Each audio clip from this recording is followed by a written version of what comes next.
Okay, we have lesson 23, and we will add lesson 24 to that in one stretch. It's about the Hatha Yoga Pradipika, chapter 1, Sutra 1.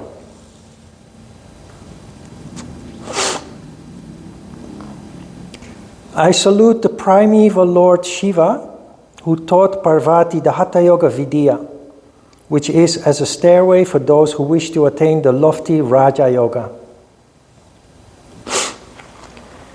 This is an invocation, very interesting, that in contrast with modern day authors who write books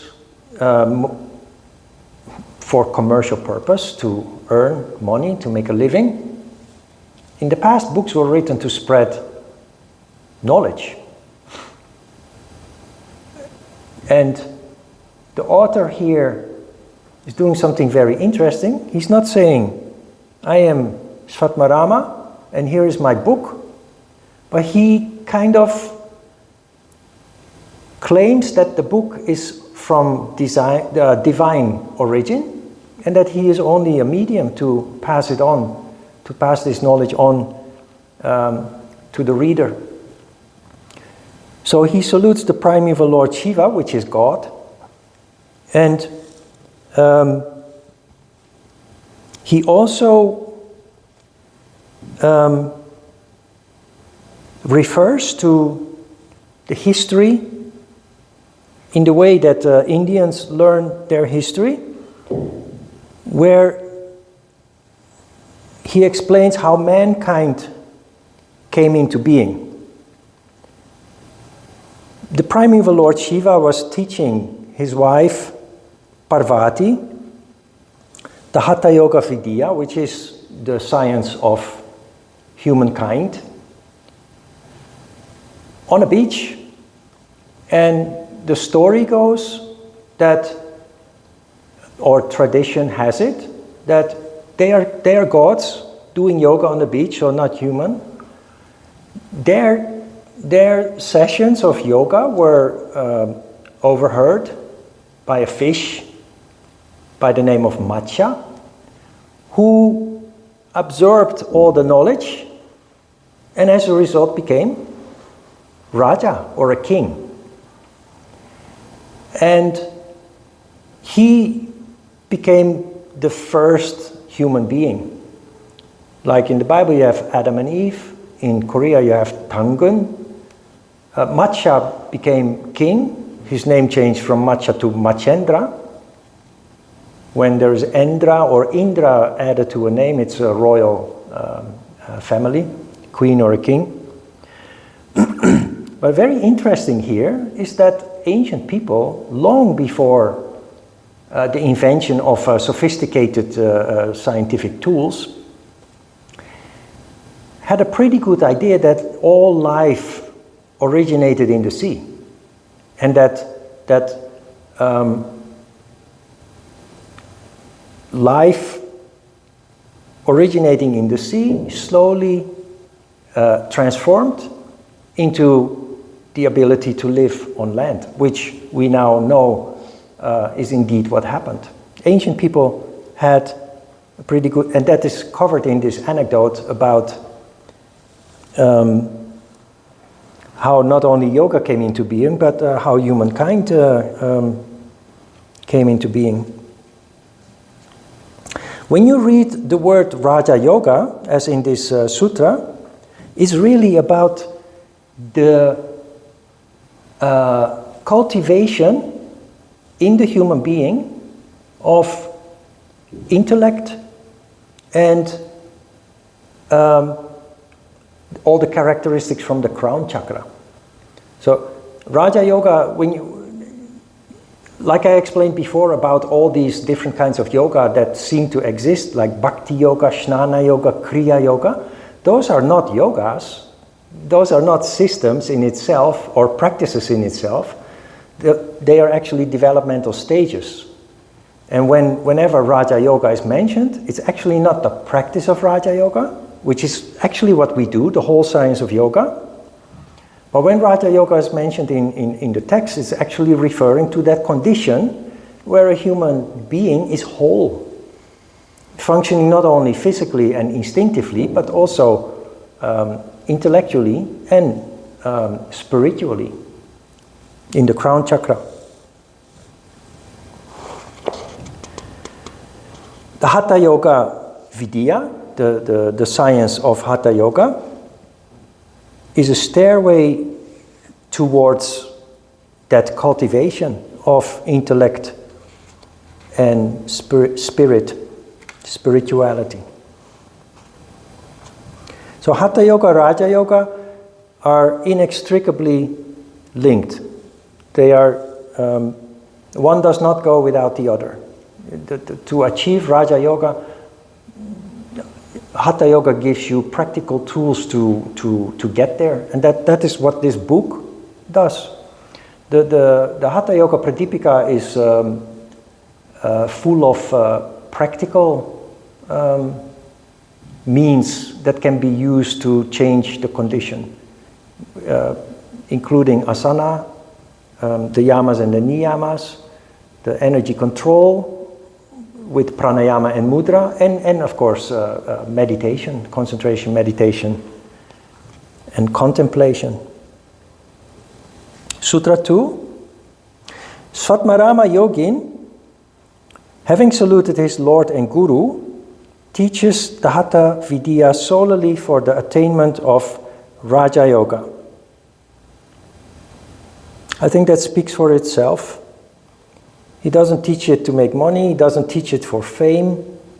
He teaches it to improve mankind. Sutra 3. To those who wander in the darkness of conflicting doctrines, being ignorant of Raja Yoga, the most compassionate Svatmarama Yogin offers the light of Hatha Vidya. Wandering in the darkness of conflicting doctrines, being ignorant of Raja Yoga is being ignorant of, being devoid of insight and wisdom, common sense also very much. Who are wandering in the darkness of conflicting doctrines? All of us. Look around you and see how people are deceived by material things, by lies, by fake news and what have you. It's shocking to see how ignorant masses of people really are. So ancient people have really had a very good idea that yoga is a very powerful tool to help people see through all the lies and deceit. Sutra 4. Machendra, Goraksha and others knew well the Hatha Vidya. The yogin Svatmarama learned it by their favor. What the author of the book is doing here is establishing his lineage. And his lineage goes back to Machendra, the first human being. And in the next sutra, you will see that before Machendra, actually Shiva or God is mentioned. Sutra 5 to 9, there's a whole bunch of yogis or Siddhas being mentioned there. I will just read them out. Shiva, Machendra, Shabara, Ananda Bhairava, Kaurangi, Mina, Goraksha, Virupaksha, Bilashaya, Mantana, Bhairava, Siddhi, Buddha, Kantadi, Korantaka, Surananda, Siddhapada, Karpati, Kaneri, Pujapada, Nityanata, Niranjana, Kapalin, Bindunata, Kakakandishvara, Alama, Prabhudeva, Kodakolin, Tintini, Banukin, Naradeva, Kanda, Kapalika, and many other great Siddhas having conquered time by the power of Hatha Yoga, move about the universe. The move about the universe, what comes to mind is maybe something like Star Trek or Star Wars or something like that. But that didn't exist, of course, in ancient times. This is about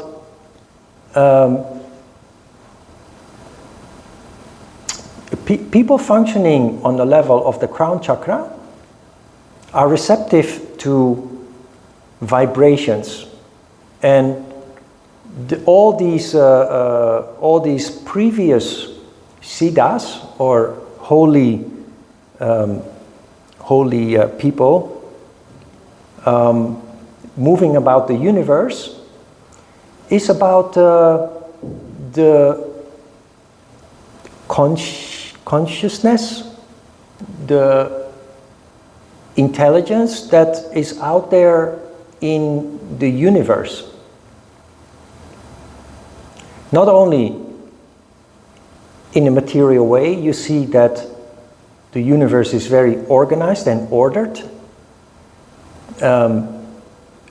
All the galaxies, and within the galaxies, all the stars and planets, they all have, even though they move, like our solar system is also existing of a star with planets moving around it, it all moves in very organized ways. There are no crashes or clashes, which shows that there is an intelligence behind it that organizes all that keeps a certain balance so that chaos doesn't occur.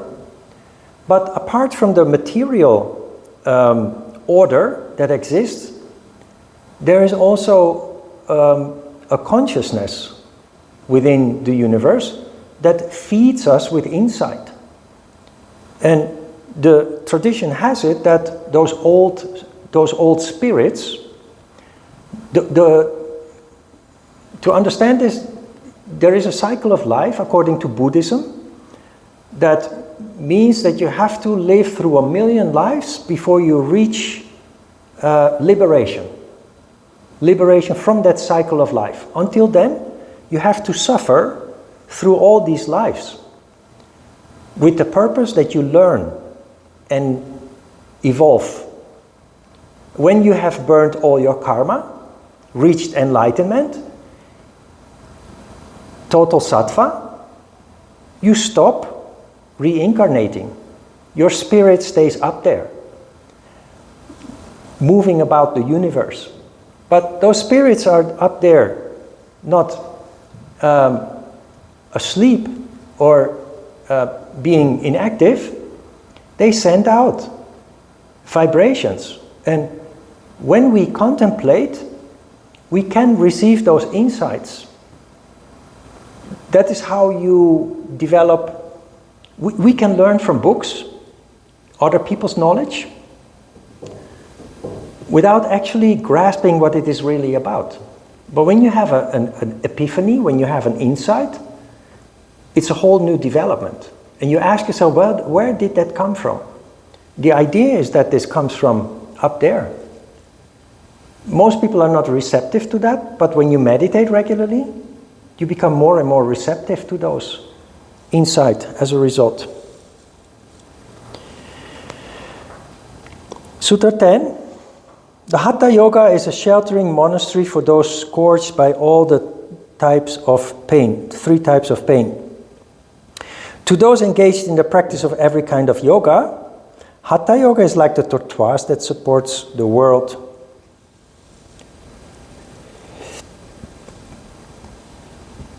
This goes to the idea in Buddhism that life is considered to be a valley of tears.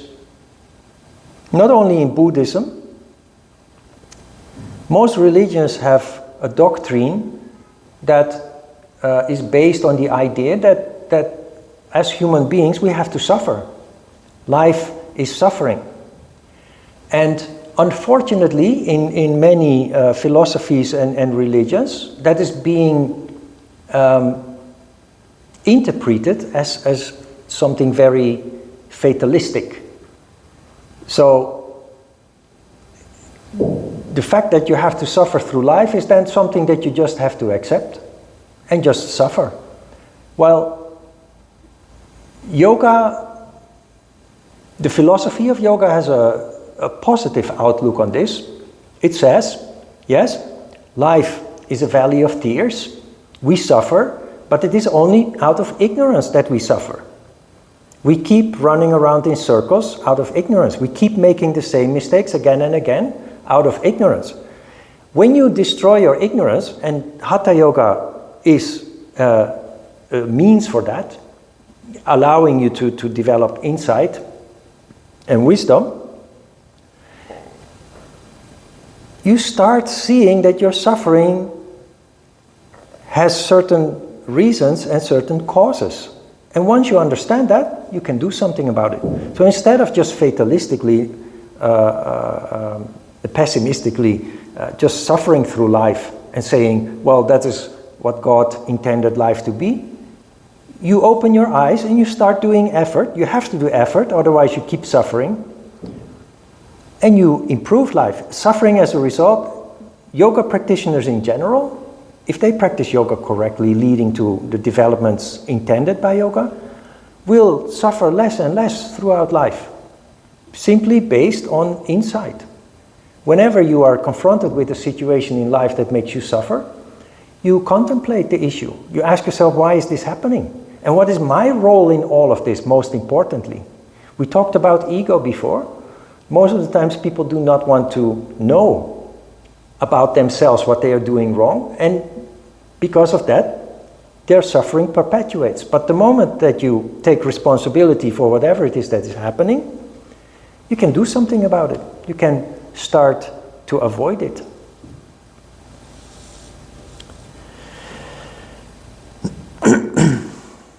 And the fact that the Hatha Yoga is like the tortoise that supports the world, and those engaged in the practice of every kind of yoga, that is an indication that the practical foundation is Hatha Yoga. It gives us all the exercises we need for those developments to take place, to open up the crown chakra and start getting rid of ignorance and replace it with insight and wisdom.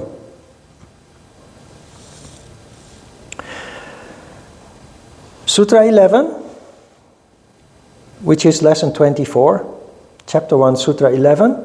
The yogin desirous of obtaining perfection, Siddhi, should keep Hatha Yoga very secret. For it is potent when kept secret and ineffective when injudiciously revealed. So here is the idea. It's a play of words, and we came across a sutra before when Kriya was introduced, that it is something we need to keep secret. But keeping it secret is maybe not the right word, but that is how it was written.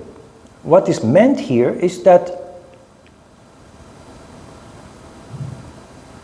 yoga needs to be conveyed, yoga needs to be learned from somebody who is properly initiated into the deeper secrets of yoga.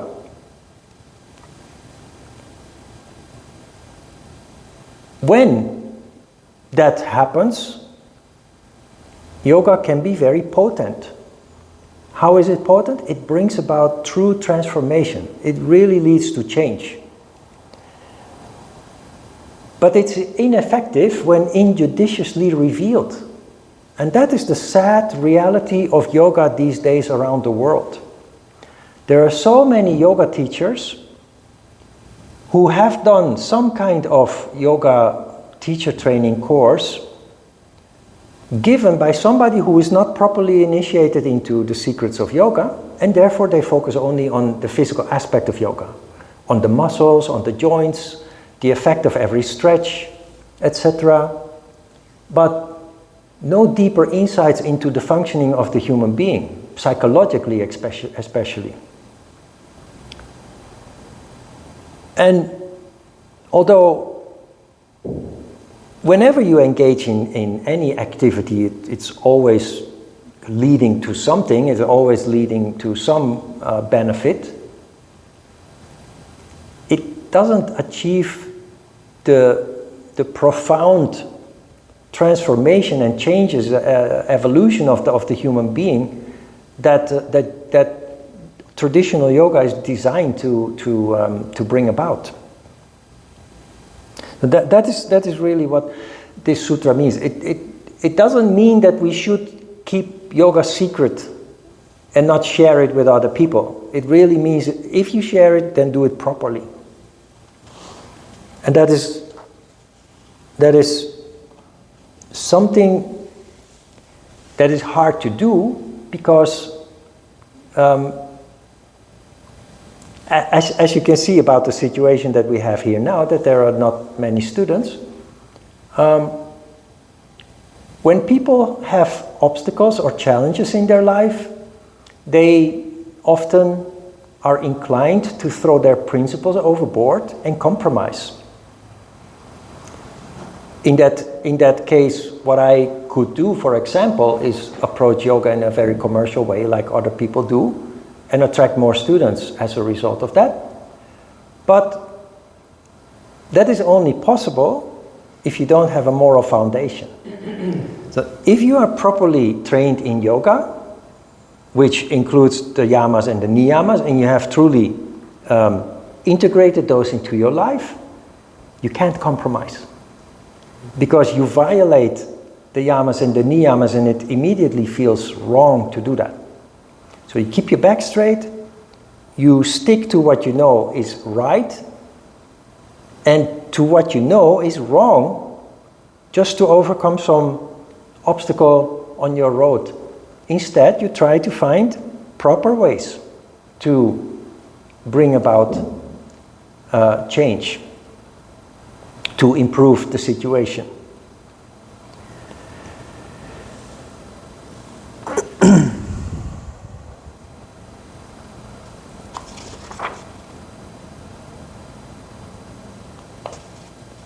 What you are dealing with, of course, is ignorance, which I mentioned in one of the previous sutras. When people think of yoga, they think of asana, exercise, maybe meditation, but they have no idea how deep it goes. They have no idea about the subtle aspects of yoga, and that is very difficult to sell if you don't have a way to convey that in a practical way. Sutra 12.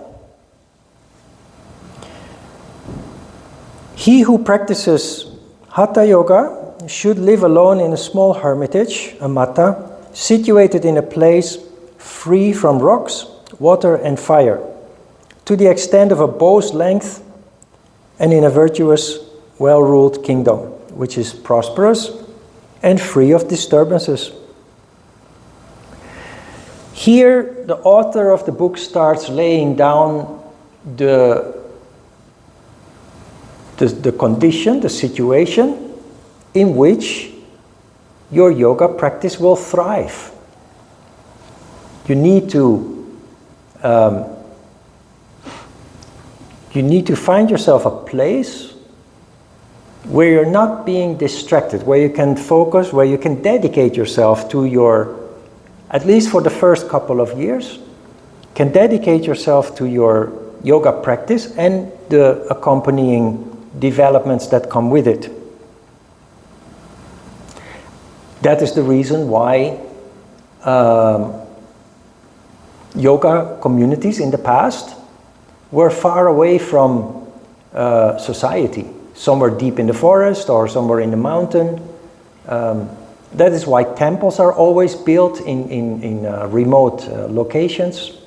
Monasteries, temples are always built in such a way that conditions are created with the least possible distractions and disturbances. A place free from rocks, water, and fire. Now this is interesting. When I studied yoga with Ajita, Ajita explained this this issue, being free from rocks, water, and fire, literally. He said, rocks, that is solid matter. That means that if the room is too small, it will oppress you. And water, if you're too close to the water, it will affect you because your body exists for more than 60% out of water. And too close to fire, that is the heat will destroy Manipura chakra. But earth, water, and fire are the elements of the 3 lower chakras, which are the locations of our basic needs, our instincts.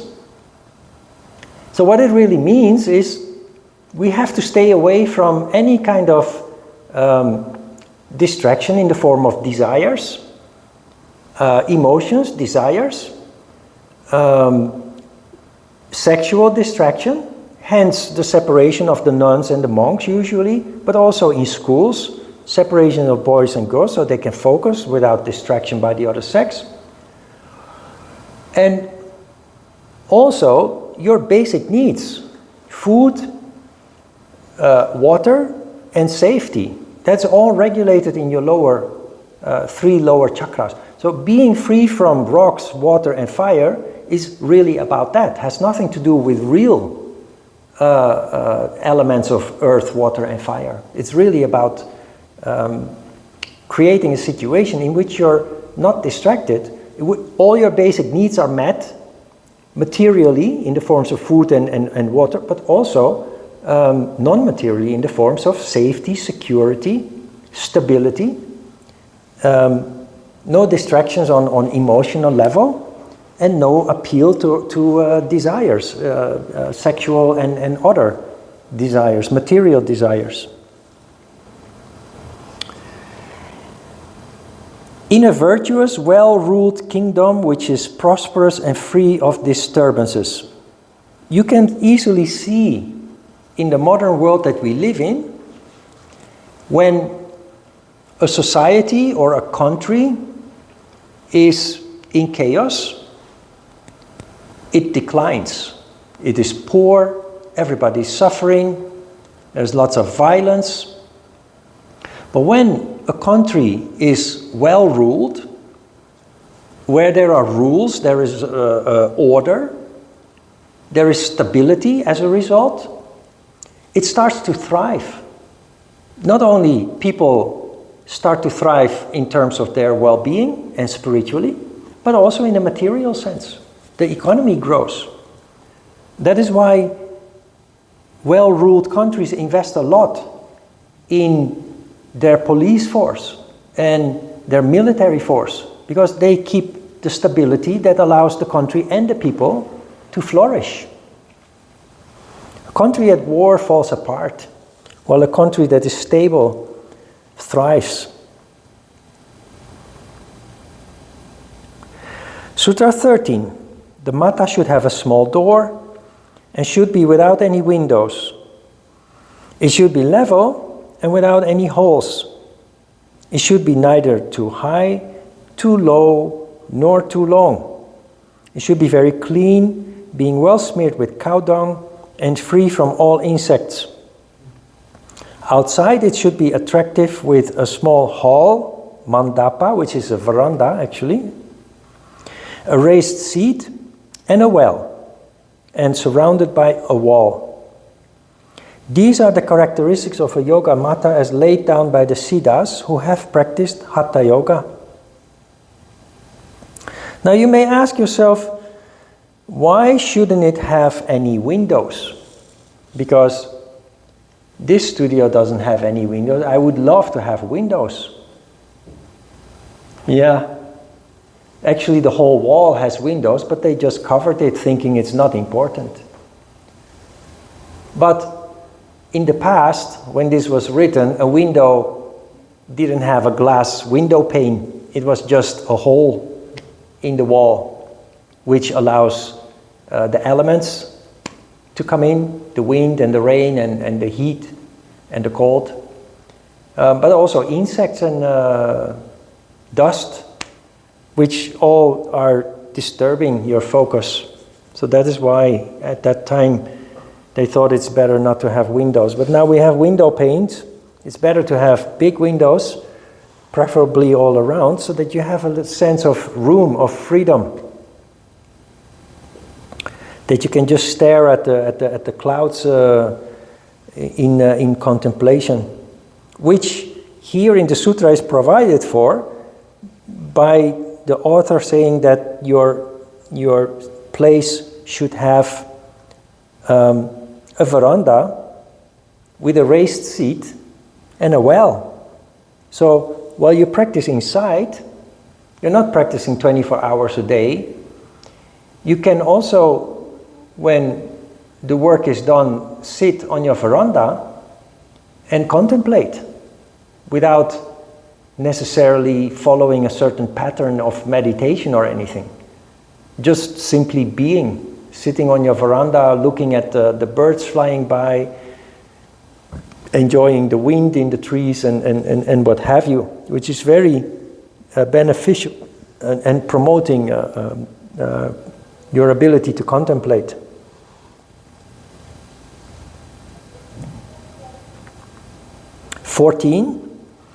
Living in such a hermitage, the yogin, being free in mind of all cares, should practice only yoga all the time, in the way taught by their guru. Being free in mind of all cares. That is what refers to Sutra 12, that you are one bow's length away from rocks, water, and fire.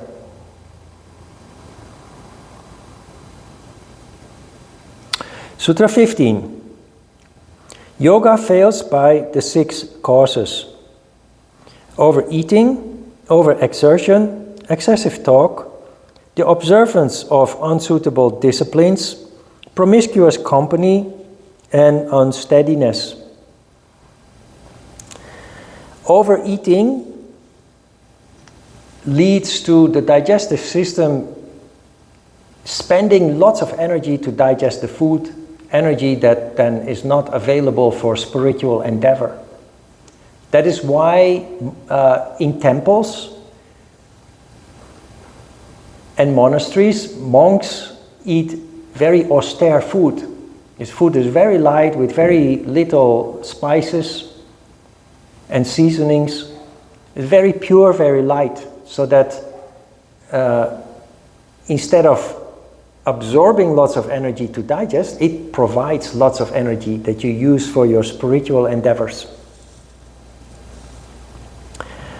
Overexertion is a little bit in the same vein. If you overexert yourself, also if you're a fanatic yoga practitioner and you practice yoga hours and hours a day, it can just become counterproductive, because you're just exhausting yourself and you need lots of time to recover.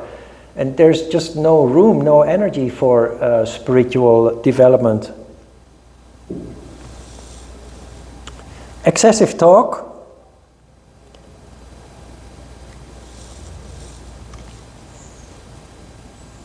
Yoga should be practiced in silence. It is an internal practice. While most modern yogas these days, although they are surrounded by a veil of spirituality and mystery, by the use of new age music, and a teacher saying funny things sometimes, like connect your body with your mind and your soul and so on, which they don't even understand how that actually works, is external. Like any other exercise is external. So they need stimulation, they need music, and the teacher is constantly talking about the muscles and the effect of the exercise and constantly correcting the alignment and technical details. And they can't stand the silence. But the problem is that to be on a spiritual path, you need to be able to hear yourself think. You need to be able to connect with your inner workings, with your heart's content. And that's not possible as long as there are external distractions in the form of music, of explanations and talk. It's best to do it alone and in silence. Now when you come to class to learn, which is then necessary to be with other people. But yoga is best done on your own and in silence, in isolation from any other possible distractions. So it's a bit of a luxury in the busy world that we live in, but it would be nice if you could just reserve some time for yourself, even if it's only for 15 or 30 minutes a day, if you're very busy, that you can just connect with yourself, because connecting with yourself is only possible in silence. It's also the reason, it explains why people who practice yoga, they become socially less active over time. While before the yoga developments took place, we are busy all over the place, social engagements and activities and what have you, and we enjoy that, of course, a lot. But people who start practicing yoga more and more feel the need to spend time on their own. So you will engage with friends and engage in activities with other people and what have you. But at the same time, you will more and more distract yourself, this is the right word here, extract yourself from the hustle and the bustle of what most people feel attracted to, because you become restless, because you feel that you're not connecting with yourself while being engaged in all those activities. So you still enjoy those activities, but more and more you feel the need to have time on your own and not be distracted by all that activity. Observance of unsuitable disciplines. Discipline, the word unsuitable was later added. So the original text just simply said that disciplines are not good for your yoga endeavor, your pursuit of yoga. Now, that doesn't make sense, because discipline is necessary to achieve anything in life. Without discipline, nothing gets done, nothing is achieved. So the addition of unsuitable does make sense here between square brackets. Sometimes or often the addition of the square brackets doesn't make sense, but here it does, because discipline is like wine. If you have a little bit of wine, it can be very enjoyable without causing any negative effects. But if you drink a whole bottle, you can enjoy it, but then you have the backlash, you have the hangover, you have all your energy drained and your mood being low and what have you. With discipline also, if you do something with very strict discipline, there comes a point sooner rather than later that you actually start to hate what is supposed to be good for you. And in the case of yoga, you discover yoga and you love what it does with you, so you are determined to start doing it every day. Now, every day you jump out of bed 6 o'clock, you set the alarm clock, 6 o'clock you jump out of bed, you take a cold shower and you do your yoga. If you approach it in such a way, even on days when you feel like sleeping in a little bit, you force yourself to jump out of bed, take a cold shower and do your yoga, you very soon start to hate it. So it's really important that discipline, yes, it's needed. Without it, nothing is achieved. But if that day comes that you feel like sleeping in, you should just allow yourself to do so. But in the yoga way, consciously. You allow yourself to sleep in, turn off the alarm and pull the blankets back over your head, sleep a little longer, but then you start to notice that your day feels different. And it doesn't feel like those days that you do start with yoga. And that is where discipline becomes very natural. Because you lack that nice feeling that you usually have when you start your day with yoga, or finish your day in the evening with yoga. You very naturally make the decision to pick up your practice tomorrow again. So discipline necessary, but strict discipline defeats the purpose of what you're trying to achieve. Promiscuous company, that is just anybody who distracts you from what you try to do. If you live in a house with other people and you go to your room to practice yoga for yourself, and then other people that play music and increase the volume of the TV, or people running around or having very loud conversations. This is very disturbing when you are trying to do your yoga. So instead of feeling peaceful, you start to become irritated and maybe even angry. So to avoid that, it's best to try to plan your yoga around the time that other people are simply not there. If you have the luxury, of course, that you can do that. Or at night when everybody is asleep, or early in the morning when everybody still is asleep. And otherwise during the day when other people are going about their activities. Unsteadiness. Unsteadiness is referring to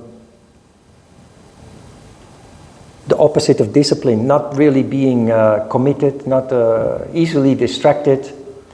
You're going to do your yoga and then the telephone rings and somebody says, hey, come on, let's go out and play or have a beer, and you just say, oh yeah, good idea, and you just give up your practice. That is unsteadiness, not the opposite of discipline. Sutra 16, yoga succeeds by the 6 qualifications: zeal, bold determination, courage, true knowledge, firmness of belief in the words of the Guru, and renunciation of company of unsuitable people. Well, the last one is of course the opposite of, or it's in line with promiscuous company. Unsuitable people distract you. That is promiscuous people. So we need to stay away from that distraction. Zeal, bold determination. Zeal is a word that comes with fanaticism. But that is, of course, fanaticism is also not really a positive thing. Fanaticism, radicalism in the same vein. But bold determination is a better word, and also covering zeal. Zeal means that you are determined and dedicated to what you try to pursue, especially, at least, in the beginning stages of your pursuit, when you still need to form and transform and change as a result of your yoga.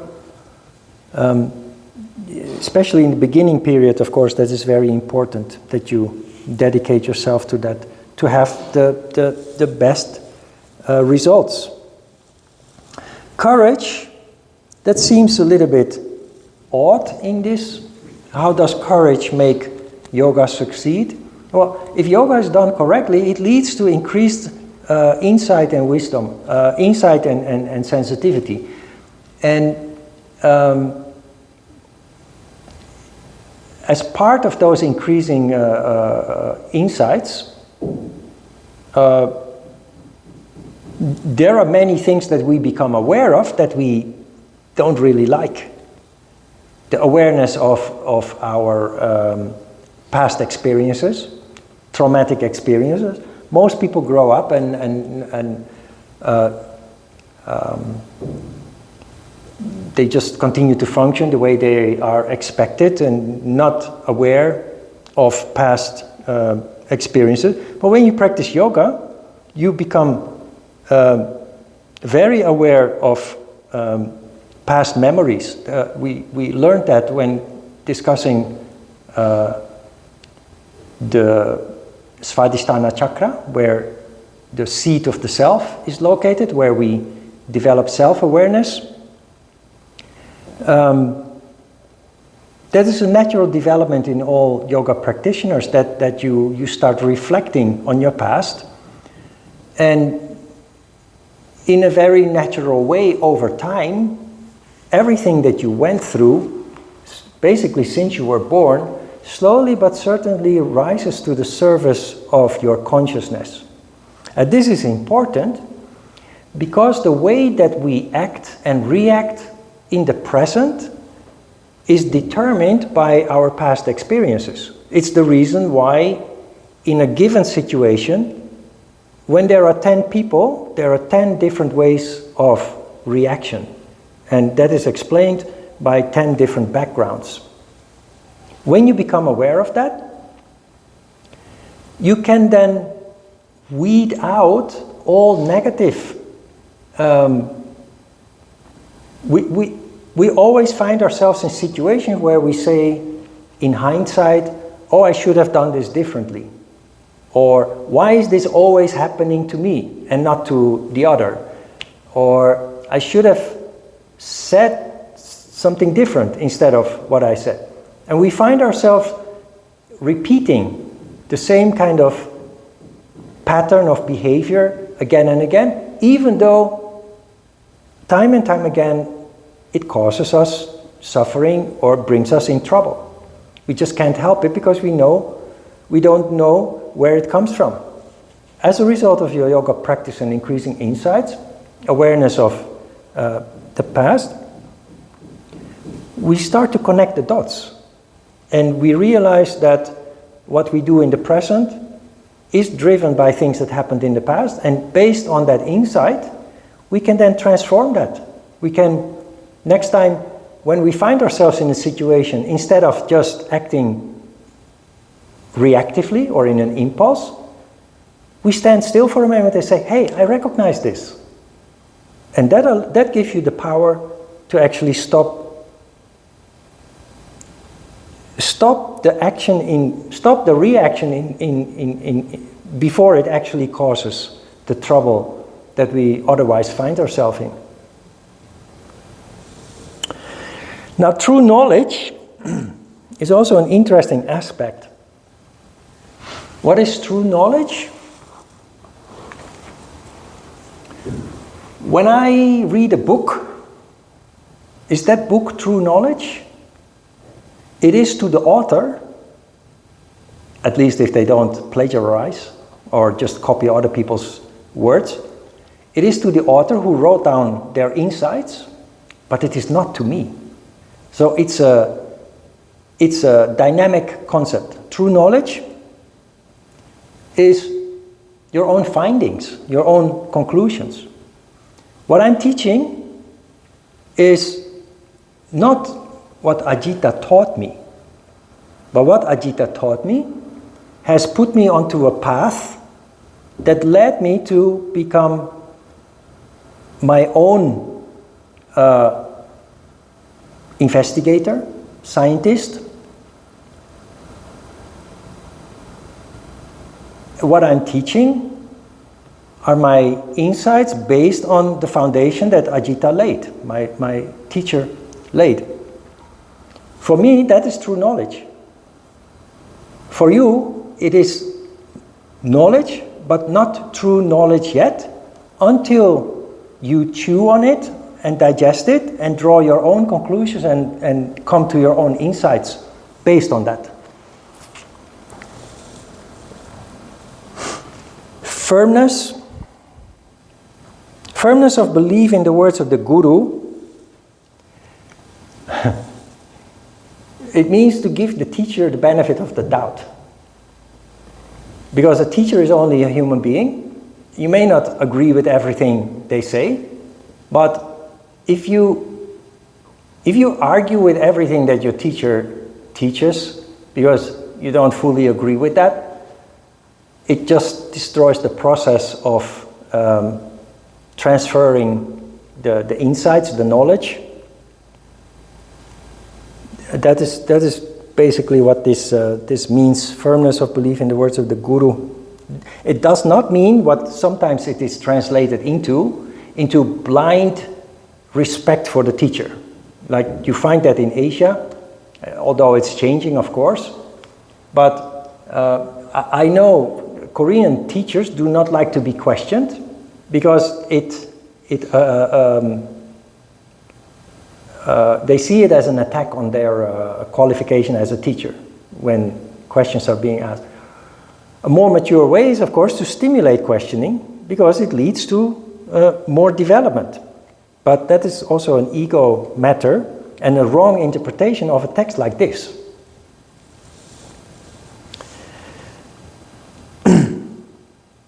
And the last one we had, renunciation of company of unsuitable people. What happens next, it's separated from that sutra, but there's no sutra number. But what you see next is the yamas and the niyamas. So we have discussed the yamas and the niyamas at length. They're a little bit different in the Hatha Yoga Pradipika. There are 10 yamas and 10 niyamas. If you look at them a little bit closer, you see that many are overlapping. But they're all covered by the 5 yamas and the 5 niyamas that we have discussed at the beginning of this course. Sutra 17, asanas are treated first because they form the first stage of Hatha Yoga. Asanas make one firm, free from maladies and light of limb. That's what we're going to do next week. We're going to have a look at a series of asanas proposed by Svatmarama. But he puts them in some separate categories, and I will explain in very practical ways why he does that and what the particular value of these exercises is for the practitioner. All right, that was the last sutra for today. Questions? Let's have a short break.